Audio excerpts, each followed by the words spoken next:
ওরে এ পেঁপে গাছ ধইরাই আমি পেঁপে গাছ ধইরাই আমি কান্দে কান্দে যাই। বন্ধু গেছে বাপের বাড়ি, বাড়ি আসে নাই রে আমার বন্ধু গেছে বাপের বাড়ি।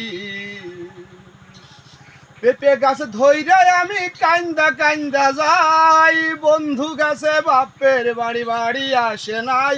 আমি ভাবনা চিন্তা কইরা দেখি সে তো ভালো নয়, ওরে সে তো ভালো নয়। যদি বাঁচতো ভালো সে আমারে, বাঁচতে ভালো সে আমারে আসতো বাড়ি ফিরে। আর থাকতাম না পেঁপে গাছ ধরে ও বন্ধু রে, আর থাকতাম না পেঁপে গাছ ধরে। মনে মনে মনে করি মনে যাহা চাই, ভালোবাসি ও গো বউটাই আমি যে তোমায়। তুমি গেলে বাপের বাড়ি আর আসতে চাও না কেন, তুমি গেলে বাপের বাড়ি আর আসতে চাও না কেন। দুঃখে মরি তাই তো আমার ভেজে গেছে জ্ঞান রে, হারাই গেছে জ্ঞান।